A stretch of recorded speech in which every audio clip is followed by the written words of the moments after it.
Hey there everyone, and welcome back to the channel. So, back when I was growing up, I remember Merlin airing each week and me enjoying it. So I decided to go back and rewatch the whole series to see if it still holds up. I will review the series episode by episode and give a ranking at the end. Without further ado, let's get on with the video. This is an interesting opening to the show. I think having the episode open amidst a conflict was good. A man is being sentenced to death for the use of magic. Given that this is the main conflict of the show, it's good how quickly they began to set this up. This scene also does a lot to highlight Uther Pendragon as one of the villains and the Chalice king that he is. The way this episode introduces Arthur is good too. He is very boyish and arrogant, which seems like a right starting point for a character like him. I think the natural chemistry that Colin Morgan and Bradley James shares aids in their dynamic. This scene does a good job of establishing Merlin's traits. Given his position, it shows a lot of bravery and integrity to stand up to the prince like that. The fight scene was so cheesy and fun to watch, though I would argue that sums up the show's aesthetic perfectly. In terms of the plot, I like the son dynamic paralleling the two, but I'm not sure if it was the right way of going about it. Given Uther's brutish and stubborn ways, I feel more for the woman who lost her son. I think if the plot was her trying to steal the throne or something, then it would be more appropriate to the plot overall, as I don't see why anyone would want to help this king, but her attempting to take Arthur's life makes more sense as the catalyst for Merlin becoming his servant. The episode is essentially setting up the characters and world building, so I don't think the plot is as necessary right now. The humour in the show is good too, often exhibited through Arthur and Merlin, like how unhappy they both seem with Merlin's new position within the royal household. It's points like this which sell these characters as real people in this setting. A solid start. This one felt like a tighter plot. First of all, a knight's tournament feels like the perfect setting for a plot like this. Arthur is being targeted by a knight in arm-to-arm combat in a tournament. He has a magical shield which allows 3 sentient snakes to appear and poison the target. I do like this magical item. I think it's a good way to combine both Merlin and Arthur's world through a plot device. But I do find it hard to believe that no one in the audience would see the snakes pop out and hurt another knight. I like how this episode's plot pushes the social values of the medieval era. The royal family wouldn't take the word of a servant over a knight, especially someone as horrible as King Uther. The social classes seem to be a strong point of contention throughout the show, and it seems like a good way to guide plots. I wish we had more of a backstory for this knight. I feel like a lot of time is wasted in highlighting all of the fights in the tournament. I think you could trim this down to one montage and use the remaining time to flesh this guy out. Apart from wanting to win the tournament, why is he doing this? How did he acquire the shield? It was so easily handed to him at the beginning. I think in order to feel more compelled for him or Arthur, the plot needs to do more than just, he's a bit evil. I think this act highlights Merlin and Arthur's budding friendship. Merlin had no real proof apart from a head of a snake that matches the shield, and Arthur believed him. The odds were stacked against him, but he took his word at its value, which illustrates the growing trust between them. Merlin's exposure of the shield was good, but again, how did nobody see or hear him conjure the spell to make the snakes appear? The best thing about this one was establishing lore and furthering the world building. Okay, so this one was pretty decent. This episode introduces the audience to the main recurring thread of the series, that being Nimueh, who acts as the main antagonist of the season. Well, apart from maybe Uther. Nimueh poisons the water supply with magic, and Gwen gets wrongfully accused of the crime. I like what this episode does with the plot. It would fit someone like Merlin to want to help, especially someone like Gwen who he is close to. Him healing her father with magic shows the strength of character, but equally highlights his immaturity not to properly evaluate the situation or his actions. Yes, he's doing a nice thing for his friend, but he's also putting her in danger. All Uther sees is possible sorcery, and that's enough for him to attempt to murder Gwen. I like how they use Nimueh in this episode. She's more of an observer, getting a feel for Camelot and watching her plan unfold, especially as Merlin is unaware of who this person is. There is some allusion to her existence throughout, as Uther seems terrified by the name. I do like that this episode focused on Gwen, as she hasn't been a spotlight yet, but I do wish they did more with her in this plot, opposed to just being a victim of it. If her father was ill, I think her aiding Merlin and Gaius would have been more interesting than Uther trying to execute her for no real reason.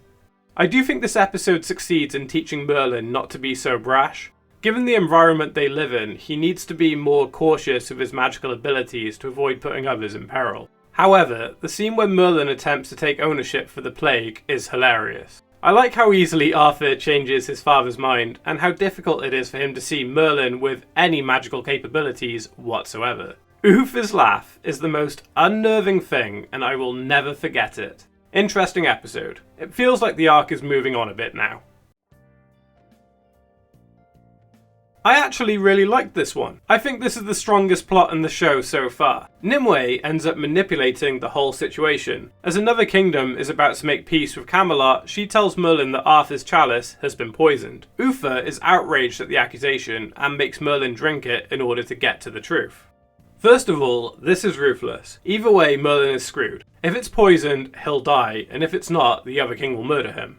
I think this act shows just how dark of a character Uther is, if the other episodes weren't blindingly true at that fact.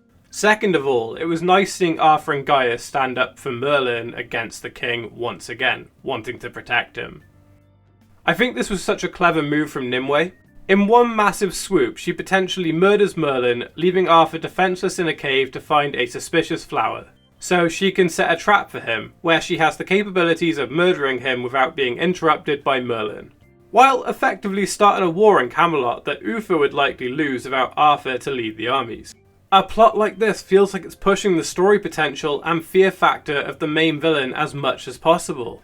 I'm not sure how I feel about Merlin being able to use spells in his comatose state to save Arthur though. I get the point they were going for was to highlight their bond, but it felt a little lacking to me. I think this plot would have been even stronger if Arthur had managed to obtain the flower without any assistance. That's a minor nitpick though. Overall, I think this was a great watch, and it is clearly the best episode of the show so far. I enjoyed this one. Okay, this episode really felt like it focused on the lore behind the legend of King Arthur. We get introduced to one of the prominent knights of the Round Table, Lancelot, who just sincerely wants to represent Camelot and be a knight. I really like Santiago Cabrera's take on the character. You can tell he has serious passion and acting abilities, which elevates this character-focused affair. This episode introduces the warped rule of knights being noblemen, a serious point of contention between Arthur and Uther. The plot tool is good, as it highlights the differences in views between them and gives a brief look into the kind of king Arthur will be one day. And I think the best way to show his character growth this early into the series is by having him defy his father's will and challenge his beliefs more. I honestly don't think the Griffin was all that necessary to the series.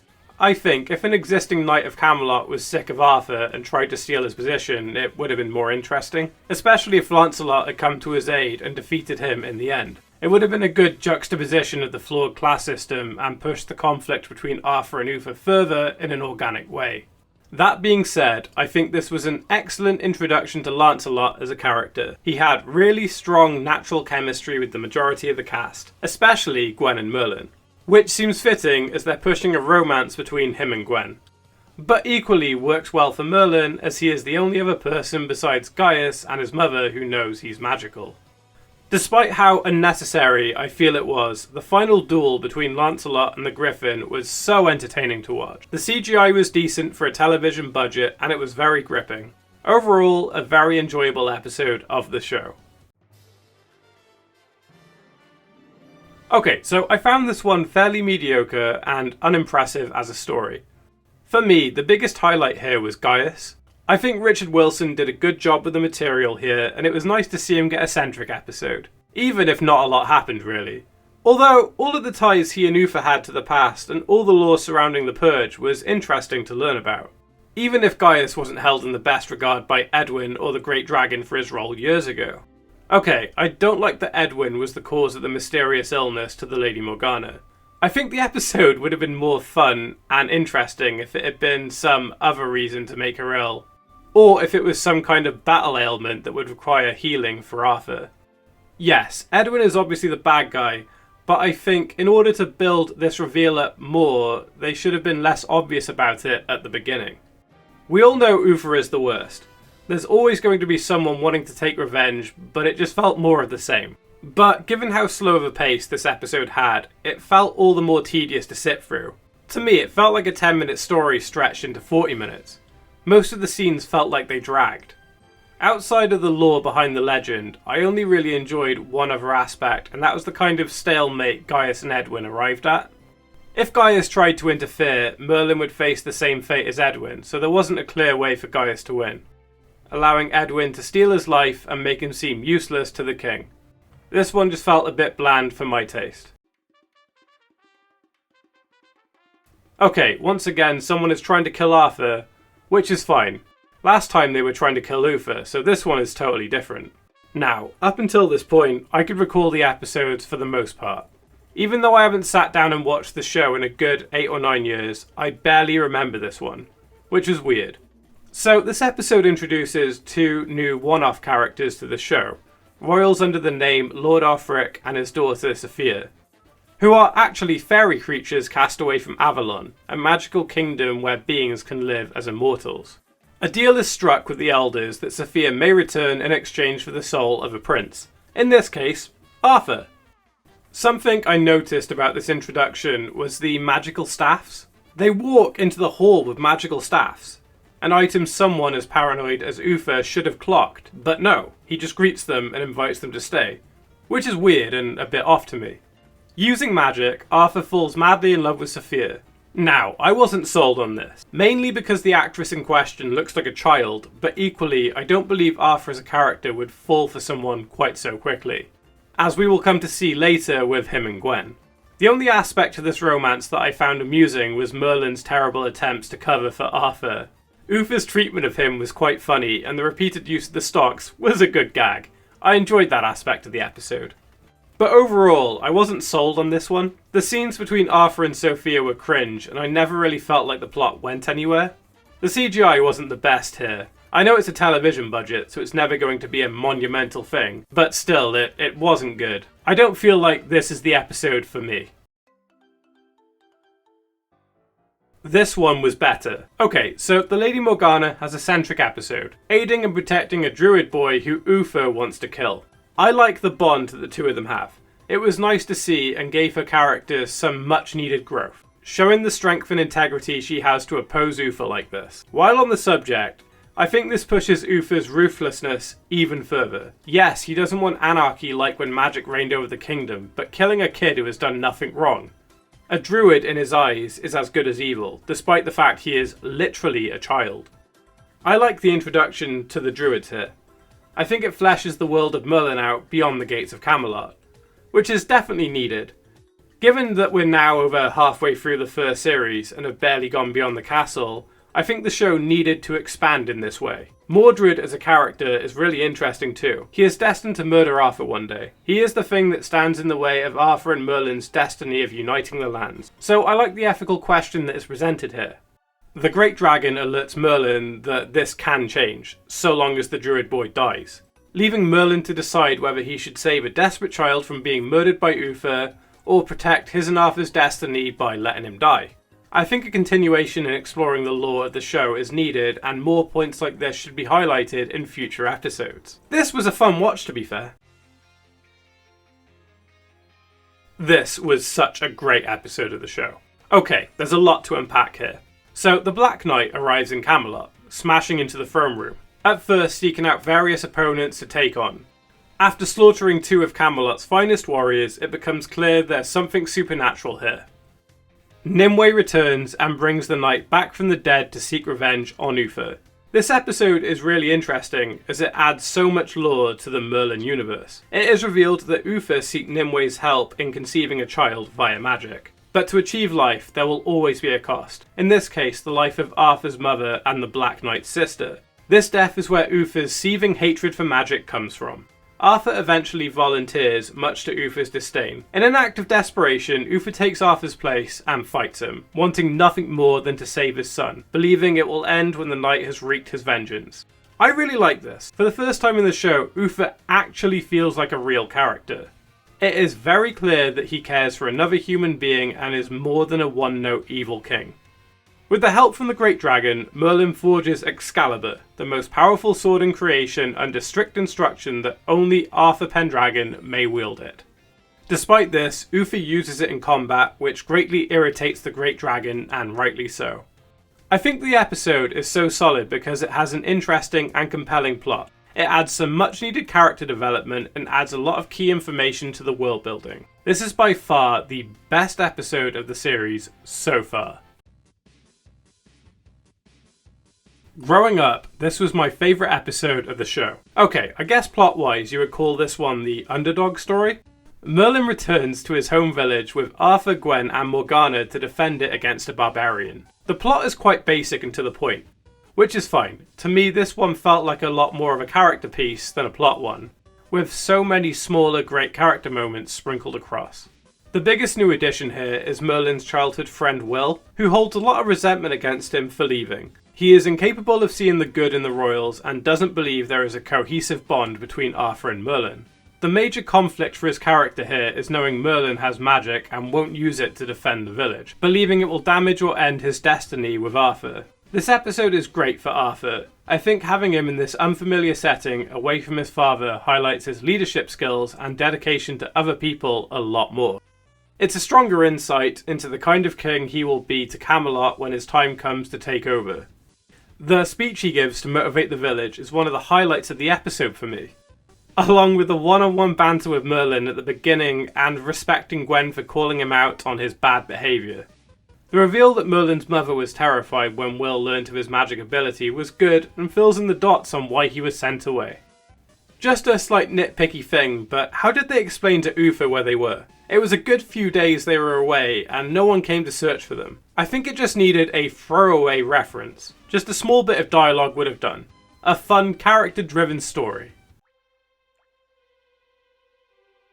This is a very interesting concept. So the episode thrusts you straight into the action. Arthur and Merlin are out hunting and Arthur decides to kill a unicorn and claim its horn as a prize. This act means unleashing a curse on Camelot, which can only be lifted by Arthur proving he's a good person. As good as this concept is, I feel like it's a bit slow plot-wise. Things do unravel as crops die, followed by the water.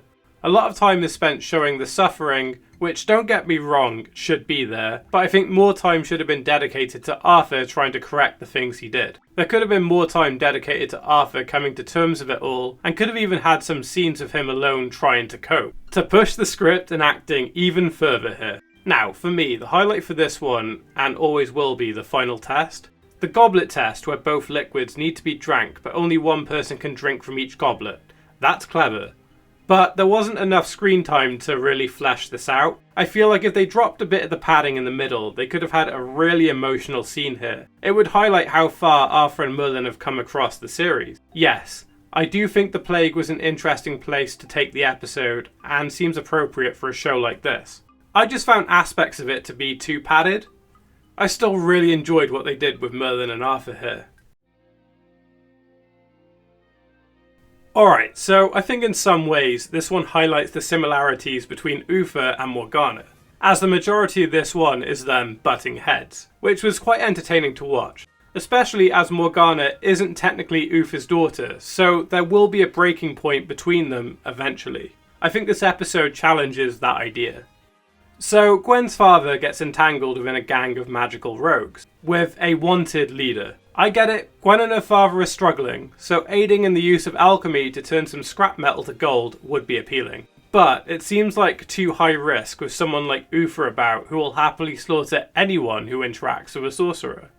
It feels like a believable catalyst for a plot based on what has been displayed in the series so far. Part of me wishes it was just some random villager who got killed opposed to a parent of a main character. I think under those circumstances it would have been a stronger emotional response for Morgana to challenge Uther on.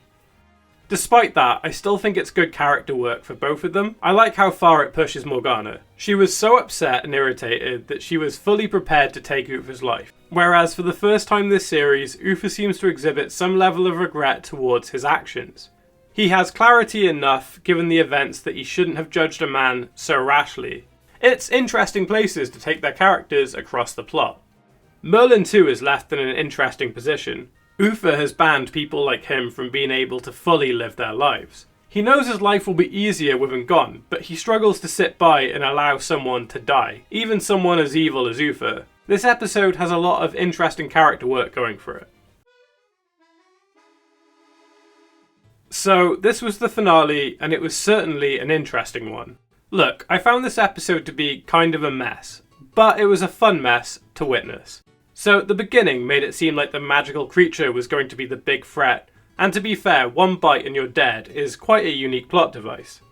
I think they should have done more with it, to be honest. It biting Arthur and having him die seemed like a bit of a gimmick to me. If I was watching this live, then I think there'd be more weight to him, Merlin or Gaius potentially dying. What would appear to be the major plot of the episode is wrapped up essentially halfway through, and the majority of the cast aren't seen afterwards. Which is a bit of a shame, as Uther and Gwen's reaction to Arthur's possible demise was done really well. The dialogue and acting in these scenes were both pretty good. If they wanted the larger focus to be Merlin and or Gaius, then I think Merlin's mother should have just been sick in the first place and take the plot from there. Have Nimueh cheat or something too. I don't know, it's a weird one, as I enjoyed all the pieces of the episode, but it just didn't feel like much of a tight plot overall. Even the death of Nimueh was rushed. Yes, balance is now restored with her gone, but they have been building her up this whole season to be a larger threat. And in the end, Merlin just zaps her with some lightning and she falls. It was entertaining to watch, with good ties to the lore, but that was it really. It was a bit lackluster for a finale to a season of television. Before getting to the rankings, I decided I would like to talk about the series a little bit. Overall, I think this is a fine introduction to a series. I think the strength to an opening series like this is all the setup it does, especially for important character dynamics. The majority of the episodes highlight the close bond Arthur and Merlin share, along with how important it is to the future of Camelot that they overcome obstacles together.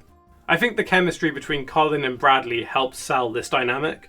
In terms of the other characters, I think Anthony Head was an excellent casting for a stern and dark king stuck in his ways. Despite how villainous Uther is, I think there is a constant charm that is exhibited through Head's acting which makes him seem less of a one-dimensional character.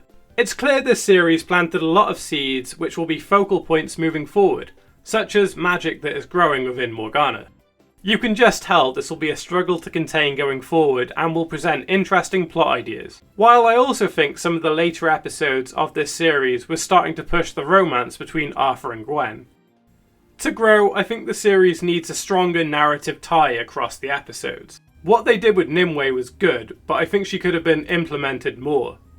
To me, it felt like there was more filler than there ought to be this season. I know it's an opening series, so it's establishing itself, but still. Despite these points, I found it to be a fun watch overall. Now, on with the rankings.